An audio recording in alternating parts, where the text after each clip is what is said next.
నమస్తే అందరికీ. Welcome to యువకర్తి ఛానల్. ఎలా ఉన్నారని అందరూ బాగున్నారా? నేనైతే సూపర్గా ఉన్నా అండ్ మీరు కూడా సూపర్గా ఉన్నారని కోరుకుంటున్నాను. ఇంక ఇది అందరికీ ఏంటో వీడియో అర్థమైపోయి ఉంటుందండి. ఆల్ టైమ్ హిట్, అందరి ఫేవరెట్ మినప సున్నుండలు.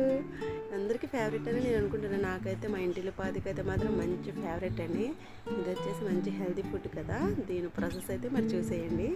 ఇంక చూసారు కదా, ఫస్ట్ అయితే మినుముల్ని ఇందులో నేను మిస్ చేసింది ఏంటంటే వీడియో తీయకుండా బియ్యం ఉంటాయి కదండి, బియ్యాన్ని కూడా నేను ఫ్రై చేసి ఇందులో కలిపి పంపించానండి మిల్ దగ్గరికి. అదైతే నేను షూట్ చేయలేదు. నేనైతే ఫస్ట్ మినుములు ఫ్రై చేసుకున్నానండి. దోరగా అంటే బాగానే ఫ్రై చేసుకున్నాను, దోరగా కూడా కదా, బాగా ఫ్రై చేసుకున్నాను. ఆ ఫ్రై అవ్వడం మనకి ఎలా తెలుస్తుందంటే, కొంచెం ఒక మినుము తీసుకుని మన నోట్లో వేసుకుంటే జిగురు ఉండదండి. ఇంకా అలా చేసుకుంటే అలా చూస్తే మనకు అంతా ఫ్రై అయిపోయినట్టే. ఇంకా అలా ఫ్రై చేసేసుకుని ఆ బియ్యం కూడా కలిపి నేనైతే మిల్ దగ్గర పంపించానండి. మిల్ దగ్గర పంపిస్తే నాకు మొత్తం ఫైన్ పౌడర్ లాగా చేసి పంపించారు. నేను ఇంకా జల్లించుకోలేదండి. ఇంకా 1 కిలో అయితే నేను తీసుకున్నాను మినుములు. ఇంకా అదంతా కూడా మిక్సీ బిల్లు ఆడించేసాను. ఇంకా అయితే పిండి అయితే మాత్రం ఇంకా నాకు తెలియాలి కదండి కొలత అని చెప్పేసి, ఫస్ట్ టైం కదండి చేయడం. ఎవరి ఇయర్ అయితే మమ్మీ చేసి పంపించేవారు, ఇంక ఇయర్ నేనే చేసుకున్నాను కదండి. ఇంకా అందుకని నాకు కొలత తెలియాలని చెప్పేసి 1 కప్ అండి 1.5 కప్ తీసుకున్నానండి పిండి.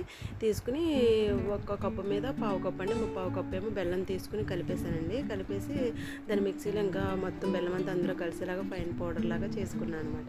చేసుకుని ఇంక ఇంట్లోనే చేసుకున్న నెయ్యి ఉంటుంది కదండి, ఆ నెయ్యి వేసి, దీనికి నెయ్యే కదండి మెయిన్ ముఖ్యము. నెయ్యి ఎంత ఎక్కువగా ఉంటే సున్నుండ అంత బాగుంటుందండి. అందుకే హెల్త్కి కూడా చాలా మంచిది. బెల్లం, నెయ్యి అండ్ మినుములు కలిసిన రెసిపీ కాబట్టి ఇది అందరికీ కూడా హెల్త్కి కూడా చాలా మంచిది. ఇంక అందరి ఫేవరెట్ అనమాట. అంతే కదండి, ఇది లేకుండా ఏ పెళ్ళి జరగదు అండ్ ఏ పండుగ కూడా ఫినిష్ అవ్వదు అనమాట. నాకు తెలిసి నేను అదే అనుకుంటాను. ఇదే పాత పద్ధతి కదండి, ఇంక ఇదే చేస్తేనే బాగుంటుంది, ఇంక వేరే చేసినా బాగోదని చెప్పేసి, అంటే ఇంకా మినుములతో చేస్తేనే బాగుంటుంది. ప్రాసెస్ కొంచెం ఎక్కువైనా నేను దీంతోనే చేశానండి. ఇంకా మనకి తెల్ల గుళ్ళు ఉంటాయి కదండి, అదే సాయమినపప్పు అని దాంతో కూడా చేసుకోవచ్చు, కానీ నాకు అది నచ్చదు.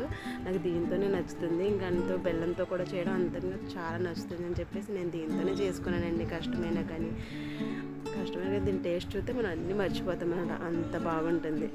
నాకైతే నచ్చిందండి. నేనైతే చెప్పాను కదా, హెల్త్కి ఎక్కువ ప్రిఫరెన్స్ ఇస్తాను, అందుకే నేను ఇలా చేసుకున్నాను. ఇంకా సున్నుండలు కూడా అలా చేసుకోవడం నాకు ఇష్టం అండి. చూసారు కదా, చేతితో మా డాడీ అలాగే చేసేవారు నా చిన్నప్పుడు. నాకు బాగా ఫేవరెట్ అనమాట చిన్నప్పటి నుంచి. ఎందుకంటే మమ్మీ డాడీ ఎప్పుడు ప్రతి పండుగకి కూడా కంపల్సరీ ఈ రెసిపీ అయితే మా ఇంట్లో ఉండేది. ఇంకా అందుకే నాకు బాగా ఇష్టం అండి. ఇంకా సర్లే చేద్దాం అని చెప్పేసి ఇంక నేను ట్రై చేశాను. నాకు వచ్చేసింది, చాలా బాగా చేశానండి. మీకు ఎవరికైనా వీడియో యూజ్ అవుతుందని నేనైతే షేర్ చేశాను. ఓకేనా ఫ్రెండ్స్, వీడియో నచ్చితే లైక్ చేయండి, షేర్ చేయండి, సబ్స్క్రైబ్ చేసుకోండి. చూసారు కదా, నెయ్యి అలా వేసుకుని ఇంకా అలా సున్నుండలు చేస్తుంటే నాకైతే నా చిన్నప్పటి రోజులే గుర్తొచ్చినాయండి. మా డాడీ అలా చేయడం నాకు అవే గుర్తొచ్చినాయి అనమాట. అప్పుడంటే మిక్సీ గట్ట ఏముండే కాదు కదండి, పిండి మిల్లు కూడా అంత తక్కువే కదా. ఇంకా అప్పుడు ఏంటి అన్నీ హ్యాండ్తోనే చేసేవారు. ఇప్పుడంటే ఇవన్నీ వచ్చినాయి, కానీ నాకైతే చేసుకుంటూ రోజులు గుర్తు చేసుకుంటూ చేశానమాట. చాలా మెమరబుల్గా అనిపించింది. ఓకేనా, మీ అందరికీ ఒక మంచి రెసిపీని అందించాలని నేనైతే చాలా హ్యాపీగా ఫీల్ అవుతున్నాను. ప్లీజ్ అండి నన్ను సపోర్ట్ చేయండి. ఇలాంటి మరిన్ని వీడియోస్ కోసం నా ఛానల్ అయితే సబ్స్క్రైబ్ చేసుకోండి. దీని మీద మీ అభిప్రాయం అంటే నాకు తెలియచేయండి. ఓకేనా friends, bye bye. Thanks for watching అండి. Like, share, subscribe.